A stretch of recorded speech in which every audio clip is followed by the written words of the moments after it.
নমস্কার বন্ধুরা, রঙ্গিলাতে সবাইকে স্বাগত জানিয়ে আজকে নতুন একটি ভিডিও নিয়ে এসে পড়েছি। আজকে আপনাদের কিছু গানের পর তারপর শোনাবো পুতুল নাচের ইতিহাস। কেমন করে পুতুল নাচ এলো, কত ধরনের পুতুল নাচ হয়, সেই সব নিয়ে কিছু কথা। পুতুল নাচ আমাদের প্রাচীনতম শিল্পকলা। তো শুনতে থাকুন, সাথে থাকুন। অবশ্যই গান শোনার পরে শেষ অবধি ভিডিওটি দেখবেন, অনেক কিছু জানতে পারবেন।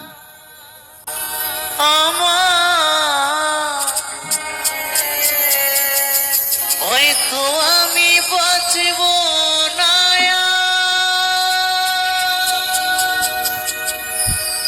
তুই বা কেন বেলা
সইতে পারি না রে দয়াল রে, প্রেম বিচ্ছেদের জ্বালা। হয়তো আমি বাঁচব না আর তুই বা গেল বেলা আমার। হয়তো আমি বাঁচব না আর তুই বা গেল বেলা। সইতে পারি না রে দয়াল রে, প্রেম বিচ্ছেদের জ্বালা। হয়তো আমি বাঁচব না আর তুই বা গেল বেলা আমার।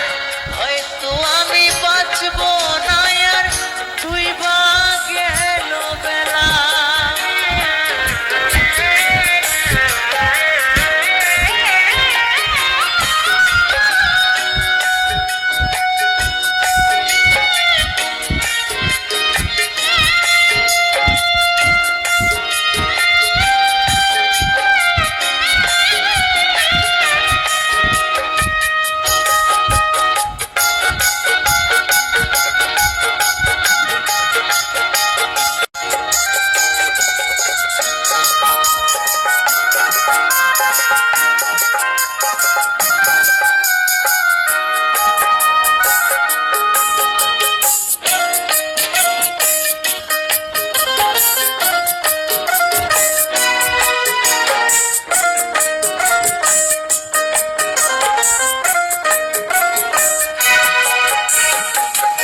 বুকে জ্বলেছে তার আগুন,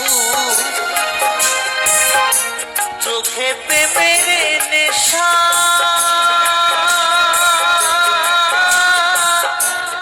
কিসের ভালোবাসলা তুমি,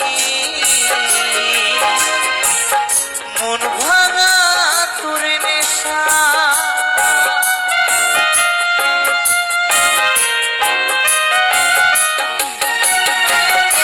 বুকে জ্বলেছি তার আগুন,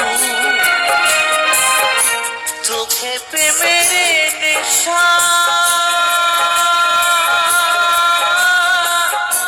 কিসের ভালোবাসলা তুমি, মন ভাঙা তোর নেশা রে, মন ভাঙা তোর নেশা।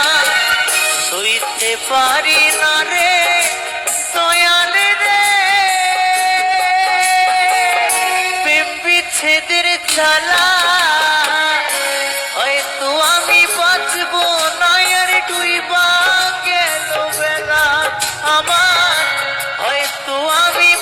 বাঁচবো না আর একটুই গেল বেলা।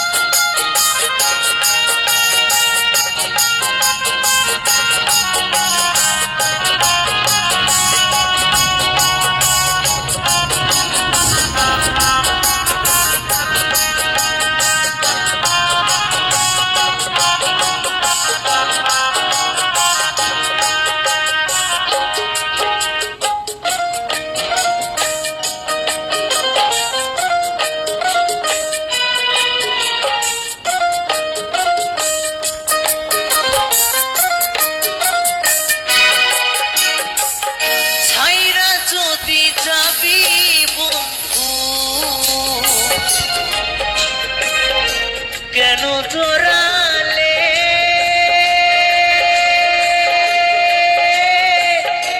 কিসের ভালোবাসা দিয়া, কোথায় পালালে।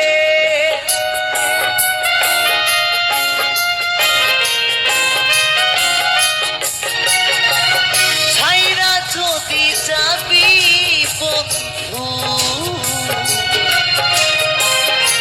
কেন জড়ালে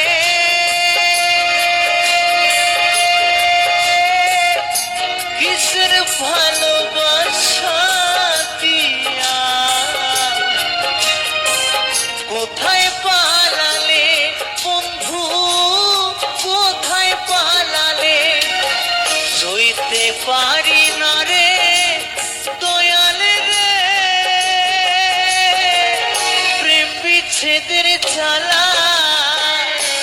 হয়তো আমি বাঁচবো না আর ডুইবা গেল বেলা আমার, হয়তো আমি বাঁচবো না আর ডুইবা গেল বেলা।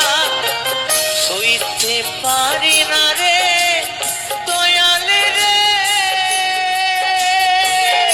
প্রেম বিচ্ছেদের জ্বালা।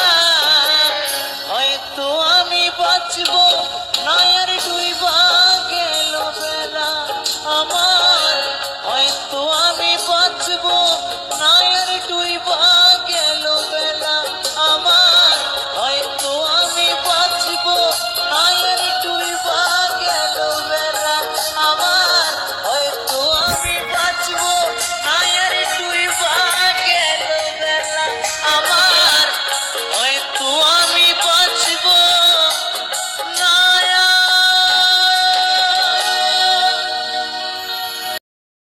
এসে পড়েছি বন্ধুরা। আজ আমরা জানব পুতুল নাচের ইতিহাস সম্পর্কে। পুতুল নাচ পৃথিবীর অন্যতম প্রাচীন লোকশিল্প। ঐতিহাসিকদের মতে প্রায় 3000 থেকে 4000 বছর আগে থেকেই বিভিন্ন দেশে পুতুলের মাধ্যমে গল্প বলা হতো। আগেকার দিনে ইন্ডিয়া, ইজিপ্ট, চায়না এবং গ্রিসে পুতুল নাচের প্রচলন ছিল। ভারতে পুতুল নাচের ইতিহাসও অত্যন্ত সমৃদ্ধ। প্রাচীন সংস্কৃত সাহিত্য ও লোককথায় পুতুল নাচের উল্লেখ পাওয়া যায়। আগে গ্রামে গ্রামে মেলা, পূজা পার্বণ এবং বিভিন্ন উৎসবে পুতুল নাচের আসর বসত। মানুষ তখন টেলিভিশন বা মোবাইল না থাকায় এই ধরনের লোকবিনোদনের অপেক্ষায় থাকতেন। বাংলায় পুতুল নাচ বিশেষভাবে জনপ্রিয় ছিল। কাঠ, কাপড়, মাটি ও রং দিয়ে সুন্দর সুন্দর পুতুল তৈরি করা হতো। একজন বা একাধিক শিল্পী সুতো, বাঁশের কাঠি বা হাতের সাহায্যে পুতুল নাচাতেন।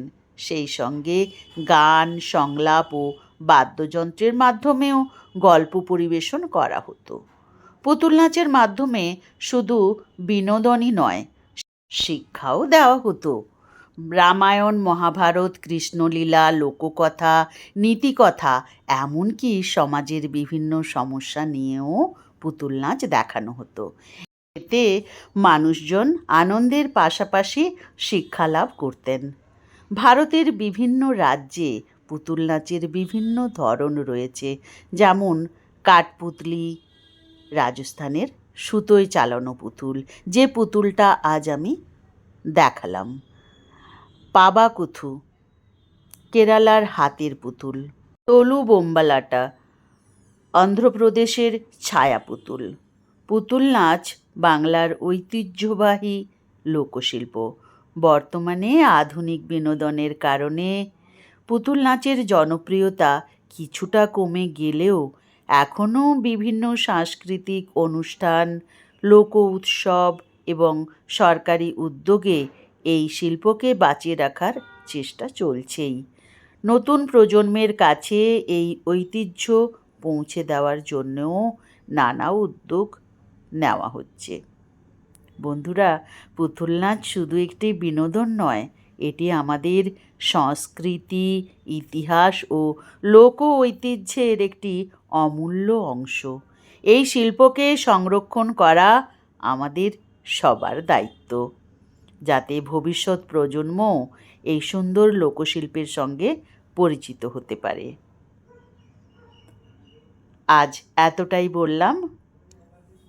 আপনারা এতক্ষণ ধরে আমার ভিডিওটি যে দেখছেন তার জন্য অনেক অনেক ভালোবাসা, অনেক শুভেচ্ছা।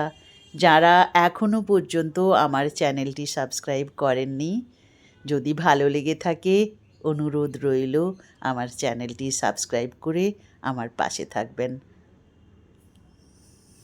সবাই খুব খুব খুব ভালো থাকবেন। আসি তাহলে, আবার দেখা হবে।